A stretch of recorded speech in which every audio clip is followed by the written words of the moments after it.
ఋషి ఉంటే మనుషులు ఋషులవుతారు, మహాపురుషులవుతారు.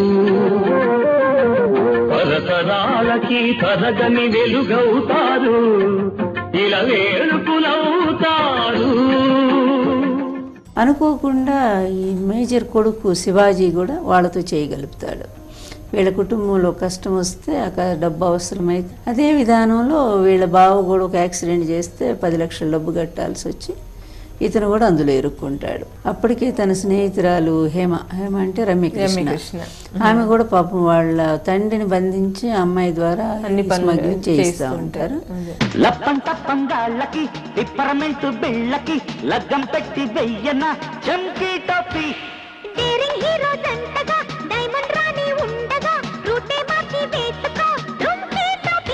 కూర్చుంటే వేస్తా కూర్చు టోపీ, బజ్జుంటే వేస్తా బొచ్చు టోపీ.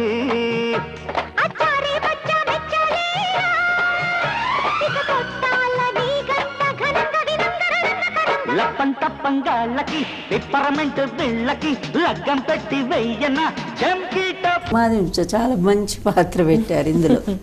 అనుకోని పరిస్థితుల్లో దొంగ పెళ్లి చేసుకుంటాడు నగ్మాని. అంటే సామూహిక వివాహాల్లో వెళ్ళి పోలీసులు తప్పించుకోవటానికి ఆ పెళ్లి కొడుకు వేషం వేసుకుని వెళ్ళిపోయి నిలబడి ఆ మెళ్ళ తాళికి పట్టు కడతాడు.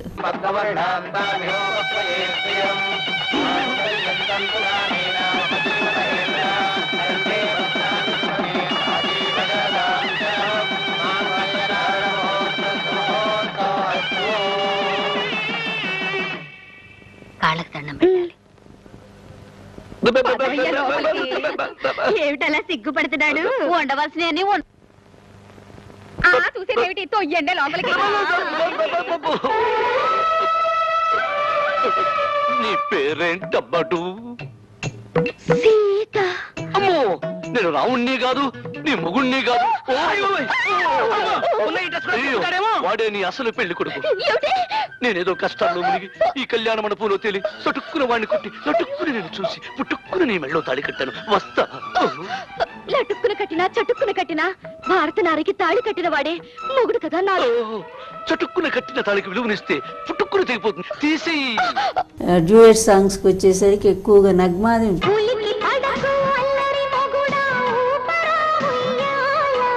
సరసమాడే సమయమిపుడా పవే నీ గోల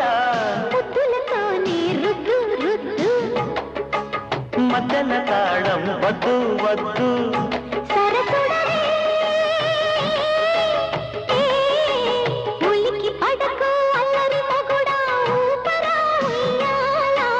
సరసమాడే సమయమిపుడా పవే నీ గోల. ఇంకా నాదా అని ఆవిడ సీత అందులో పేరు. ఆవిడ తిరుగుతూ ఉంటది. ఆ ఫోటోలో ఒక కన్నే కనపడుతుంటది, పూలదండలు ఉంటాయి. ఇంకా భర్తను పట్టుకోవడానికి అది కామెడీగా చాలా బాగుంది. అది చూడండి మేజర్ గారు, ఈ పిల్ల మీద ఎవడో తాళి పట్టు కట్టి కాపురం చేయకుండానే తుర్రు మరి పారిపోయాడంట. ఆడపిల్ల భర్తను వెతుక్కుంటూ వీధిని పడిందా? ఏమిట్రా ఈ దేశ దౌర్భాగ్యం. అమ్మా, నీ దగ్గర ఏమైనా ఆధారం ఉందా? ఉందండి. వీడెవడు గుంటికన్నా రాక్షసుడు? అవునండి, మోసం చేద్దామని ముందుగానే ప్లాన్ చేసినట్టున్నాడు. చూడండి ఎలా దాక్కున్నాడో దొంగ. ఇడియట్. అమ్మా ఏడవకమ్మా, అందాకి నీ దగ్గర ఉంచు. ఈ ముల్లోకాల్లో వాళ్ళు ఎక్కడైనా తగిలితే భర్తం బట్టి నీ భర్త నీకు అప్పగిస్తాను. మొగుడు దొరకాలయనమ్మా. కానీ ఆ అమ్మాయి లాస్ట్ కి అక్కడ వాళ్ళ ఫ్రెండ్ వాళ్ళ కూతురు ఉంటుంది కదా, చివరి కోడల్ని గౌరవంగా ఇంటికి తీసుకురావటం. ముద్దుతో నమాలు నేర్పించనా, సిగ్గులో నమాలు చూపించనా, భామా కౌగిళ్ళ బళ్ళోకి రా రా. ఈ గంట పలికింది నీ పాఠమేలం. ముద్దుతో నమాలు నేర్పించనా, సిగ్గులో నమాలు చూపించనా. ఇక తర్వాత తన కొడుకే స్మగ్లర్ అని ఒక దాంట్లో వాళ్ళు ఇరికిస్తారు. మళ్ళీ ఇరికించినప్పుడు తెలిసి చాలా బాధపడతాడు. ఎందుకు మీకు ఈ అనవసరం అన్నిట్లో తలదూరుస్తారని కొడుకు విమర్శిస్తాడు. ఆ సమయంలో అందరూ ఎందుకని ఊరుకుంటే, మేము సైన్యం ఎందుకని ఊరుకుంటే ఈ దేశం ఇలాగుండేదా? రోడ్డు మీద కొన్ని వేల మంది ఉన్నారు, ఎవరికి పట్టిన ప్రజాసేవ మీకెందుకు? లాఠీ చార్జితో ఆగిపోయింది కాబట్టి నెత్తురు చిందనంతో సరిపోయింది. అదే కాల్పుల దాకా వెళ్ళుంటే, మీకేమైనా జరుగుంటే, పిల్లలు, అమ్మ, నేను అంతా ఏం కావాలి? రిటైర్ అయిన వాళ్ళు ఇంట్లో హాయిగా రెస్ట్ తీసుకోవచ్చుగా. దేహానికి రిటైర్మెంట్ ఉంటుంది గాని దేశభక్తికి రిటైర్మెంట్ లేదురా. అపాయం అంటే భయపడేవాడికి నాకెందుకనే భావన ఉంటుంది కానీ సిపాయికి ఉండదురా. ఎందరో ప్రాణాలు అర్పించారురా, నీ కోసం, నా కోసం, ఈ దేశం కోసం ఎన్నో త్యాగాలు చేసి స్వతంత్రాన్ని తెచ్చిపెట్టారురా. అలా తెచ్చిపెట్టిన పవిత్రమైన స్వాతంత్ర్యాన్ని ఈనాడు స్వాతంత్రం అంటే అర్థం తెలియని, స్పెల్లింగ్ తెలియని కొంతమంది ఏలుతున్నారురా. స్వరాజ్యాన్ని స్వభోజ్యం చేసుకుని తురుముకుంటూ ఉంటే చూస్తూ ఊరుకుంటామట. ఈ దేశం కోసం సత్యాగ్రహం చేయటానికి మరో గాంధీ పుట్టడురా. చూడరా, చూడు, ఆ మహానాయకుల చిత్రపటాలు చూడు. వాటిని ఇంట్లో పెట్టింది అలంకారానికి కాదురా, గుండెకు గుర్తు చేయటానికి, ఆత్మను అనుక్షణం నడిపించటానికి. 45 ఏళ్ల క్రితం మనం బానిసలమని ఈ పసి వాళ్లకు తెలియదురా. గురజాడంటే బెజవాడ పక్కన ఒక ఊరని, మహాత్మా గాంధీ అంటే ఒక తాతని మాత్రమే వీళ్లకు తెలుసు. ఈ పసివాళ్లు పెద్దవాళ్ళు అయ్యేసరికి జాతి కోసం వాళ్ళ బాధ్యత వాళ్లకు తెలియాలి. అందుకే ఈ మహనీయుల కథలు సుప్రభాతంలా రోజు వినిపించాలి. మీరందరూ నిద్రపోగలిగి ఉండేవాళ్ళ అని చెప్పి చాలా బాగుంటుంది. మంచి ఒక సందేశాత్మకమైన చిత్రం. అది ముఖ్యంగా పాట చాలా అద్భుతంగా వచ్చింది. పుణ్యభూమి నా దేశం నమో నమామి, అన్యభూమి నా దేశం సదా స్మరామి. పుణ్యభూమి నా దేశం నమో నమామి, ధన్యభూమి నా దేశం సదా స్మరామి. నన్ను కన్న నా దేశం నమో నమామి, అన్నపూర్ణ నా దేశం సదా స్మరామి. మహామహుల కన్న తల్లి నా దేశం, మహోజ్వలిత చరిత కన్న భాగ్యోదయ దేశం నా దేశం.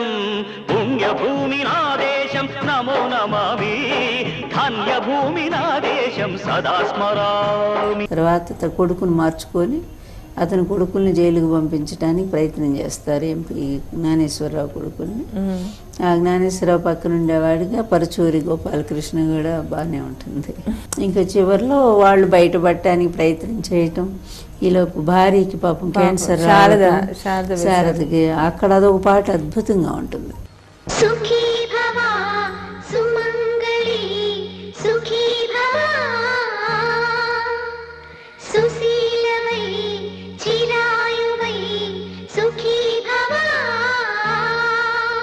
ఈ బాలవాక్కు బ్రహ్మవాక్కు ఒక్కటేనని, నిండుగా నూరేళ్లుగా ఉండిపోమని. సుఖీ భవ సుమంగళి సుఖీ భవ, సుశీలవై చిరాయువై సుఖీ భవ. ఈ హాస్పిటల్స్ ద్వారా వీళ్ళు ఎంపీ కొడుకులు బతికున్నాళ్ళని కోమాలో పంపించేది, వాళ్ళ అవయవాలన్నీ అమ్ముకుంటూ ఉంటారు. అది విదేశీ ముఠాతో కలిసి. చివరికి ఏ ముఠా అయితే ఆ రోజు టూరిస్టుల్ని కిడ్నాప్ చేశారో అదే ముఠాతో కూడా వాళ్ళు చేయగలుగుతారు.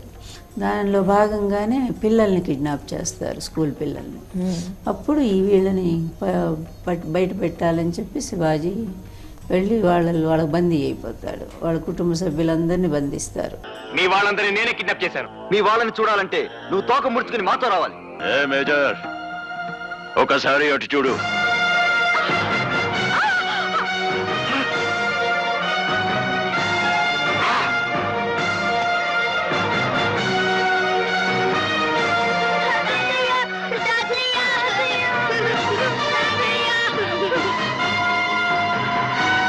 కర్మాగారాలు ఎక్కడున్నాయో ఆ మ్యాప్ లో నువ్వు గుర్తు పెట్టకపోతే మీ కుటుంబ సభ్యులందరూ ఒక్కరొక్కరుగా చచ్చిపోతారు. అప్పుడు మేజరు వెళ్ళి సాహసంగా వాళ్ళని ఎదుర్కొని చివరిలో వాళ్ళందరినీ కూడా చట్టానికి పట్టిస్తాడు.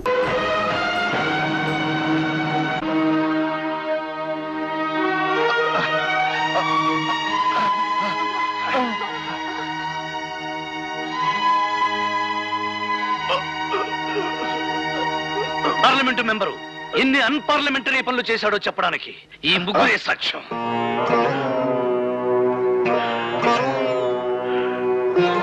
ముందు ఆయన హాస్పిటల్ తీసుకెళ్ళండి. చావు బ్రతుకుల మధ్య ఉన్న ప్రజాస్వామ్యాన్ని హాస్పిటల్లో చేర్చండి.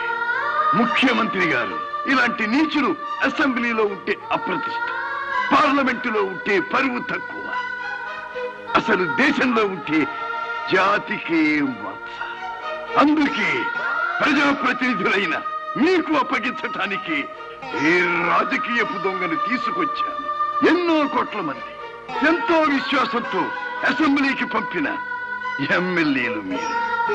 ఆ నమ్మకం ఒమ్ము కాకుండా మీరే తీర్పు చెప్పండి. మిస్టర్ చంద్రకాంత్, ఈ ప్రజాద్రోహికి తప్పకుండా శిక్ష పడేలా చేస్తాను.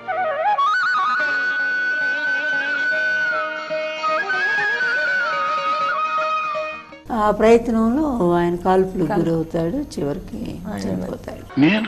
నేను చచ్చిపోతున్నానన్నా? నో నో, భారత సింహానికి చావు లేదురా.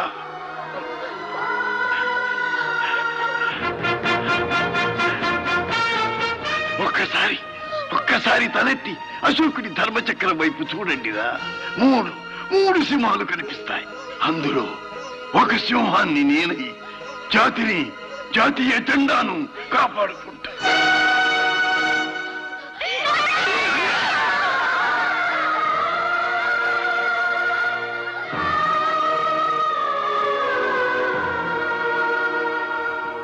ఎన్ని సినిమాలు వచ్చినా కూడా ఈ చిత్రంతో సమానం కాలేకపోయినాయి.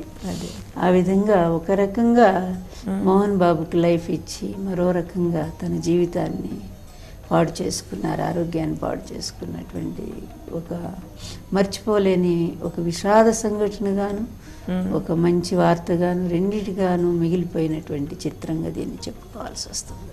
ఋషి ఉంటే మనుషులు ఋషులవుతారు, మహాపురుషులవుతారు,